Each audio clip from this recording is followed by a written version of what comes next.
Assalamualaikum warahmatullahi wabarakatuh. Selamat siang dan salam sejahtera bagi kita semua. Yang terhormat untuk Bapak Ibu dosen pembimbing dan juga Bapak Ibu dosen penguji serta rekan-rekan mahasiswa yang hadir pada kesempatan kali ini. Puji syukur kita panjatkan kehadirat Allah Subhanahu wa taala karena atas rahmat dan karunia-Nya kita dapat hadir pada seminar proposal pada hari ini dalam keadaan sehat walafiat. Perkenalkan, saya Muhammad Sudarwansyah yang pada kesempatan kali ini bertugas sebagai moderator. Adapun sumber proposal yang akan kita adalah dari mahasiswa bernama Reza Roman dengan NPM 235610004, program studi Teknik Informatika, judul proposal analisis resiko keamanan jaringan WiFi publik terhadap data pengguna.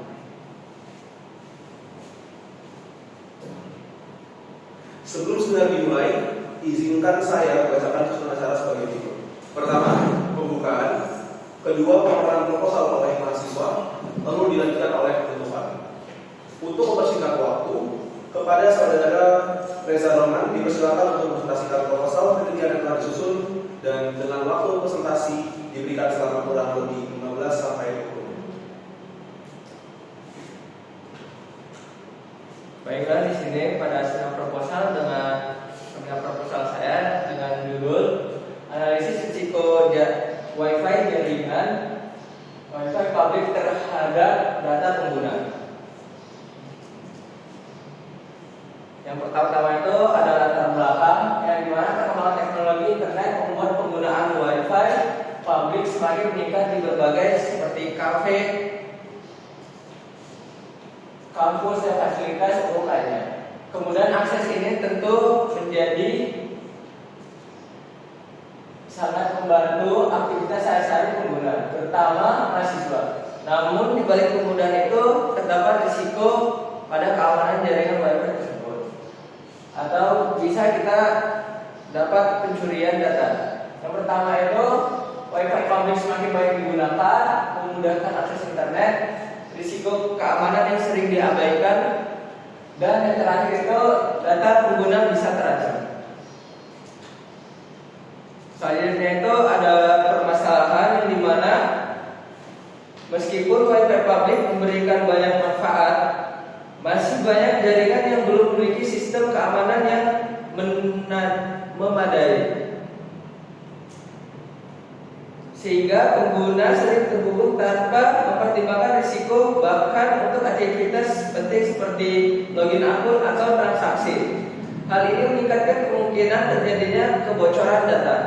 Yang pertama itu permasalahannya itu bisa jadi pada keamanan WiFi masih lemah. Yang kedua itu ada banyak jaringan tanpa perlindungan. Yang tiga itu penggunaan yang kurang waspada. Dan yang terakhir itu ada risiko kebocoran data yang sangat tinggi. Selanjutnya itu ada rumusan masalah. Penelitian ini difokuskan untuk mengetahui bagaimana tingkat risiko keamanan WiFi publik terhadap data pengguna. Selain itu, juga dikaji faktor-faktor yang mempengaruhi risiko tersebut, baik dari sisi pengguna maupun dari sisi teknis jaringan. Lalu pada rumusan masalah itu terdapat pada poin-poin ada 5 poin. Yang pertama itu bagaimana risiko WiFi publik tersebut. Yang kedua itu bagaimana literasi pengguna. Yang ketiga itu pengaruh frekuensi penggunaan. Yang keempat itu kerentanan jaringan. Dan yang terakhir itu efektivitas HTTPS dan VPN. Selanjutnya itu pada studi penelitian saya itu, yang pertama itu ada menganalisis risiko keamanan WiFi publik. Yang kedua itu mengukur literasi keamanan pengguna. Dan yang terakhir itu mengidentifikasi kerentanan jaringan dan mengevaluasi penggunaan VPN dan HTTPS. Selanjutnya itu ada manfaat penelitian. Manfaat penelitian itu memberikan manfaat teoritis dan praktis, meningkatkan kesadaran keamanan. Pertama itu wawasan keamanan, rekomendasi, dan edukasi pengguna. Selanjutnya itu adalah dasar teori. Pada dasar teori ini, WiFi merupakan teknologi jaringan nirkabel yang memungkinkan perangkat terhubung ke internet internet tanpa menggunakan kabel listrik. Teknologi ini mengacu pada standar IEEE 802.11 yang terus berkembang. Dalam hal keamanan, jaringan Wi-Fi sangat bergantung pada jenis protokol enkripsi yang digunakan, di mana semakin kuat enkripsinya maka semakin aman data pengguna.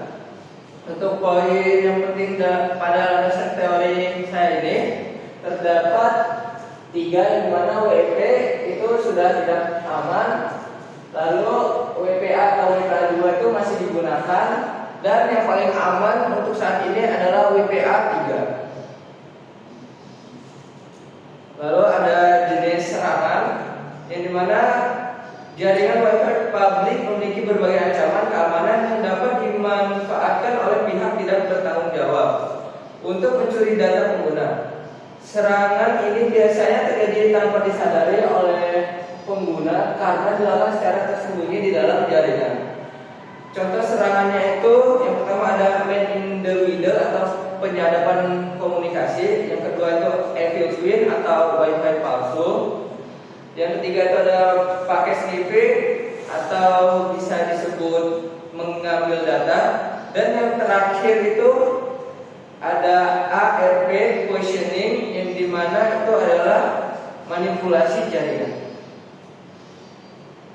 Lalu untuk UFQ-nya itu terdapat beberapa, yang mana terdiri dari variabel atau dimensi, aspek yang diukur, dan indikator butir, dan jumlah dan nomor butir tersebut. Itu terdapat, yang pertama itu bisa kita lihat di sini ada data demografis dan profil penggunaan Wi-Fi. Untuk aspek yang diukurnya itu identitas dan pola penggunaan, dan indikator butirnya itu ada jenis kelamin, usia, pendidikan, frekuensi, dan lokasi.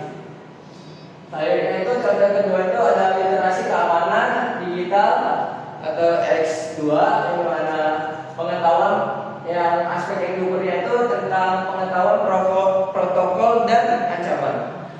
Untuk indikator butirnya itu pemahaman WP, WPA, WPA 3, VPN, enkripsi, dan serangan cyber.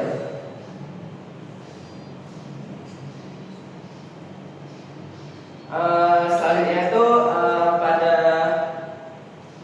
laporan saya itu untuk research gap-nya itu bisa kita lihat di sini untuk Santoso et al.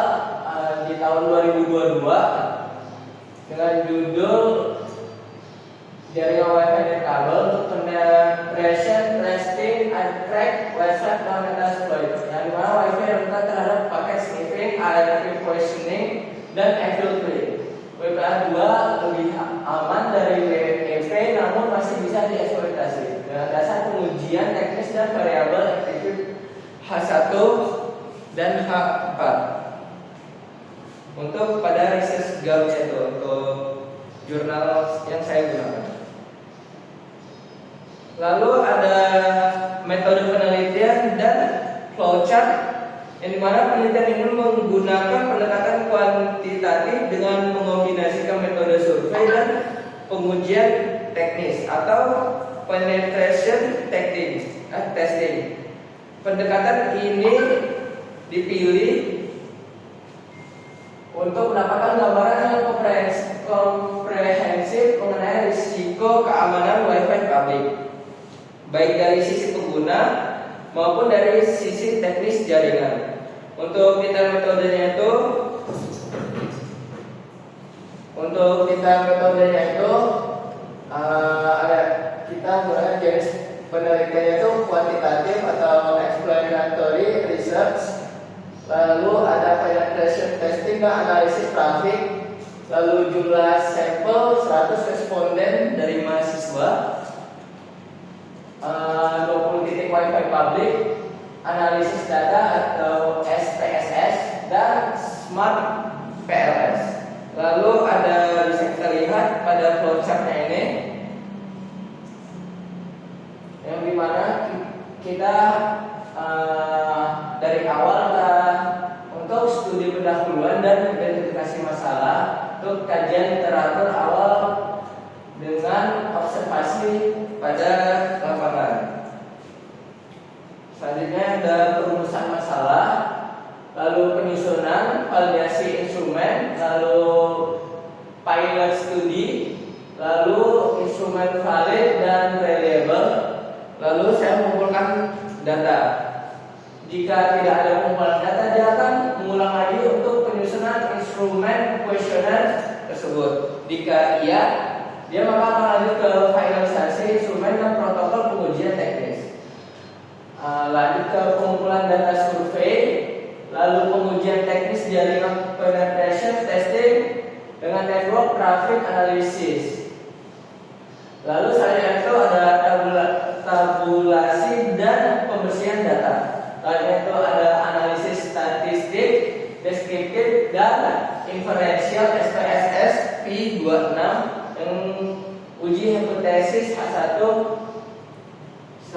sama PLS Smart PLS. Lalu ada analisis data teknis. Lalu yang terakhir itu ada perumusan, simpulan dan rekomendasi penyusunan.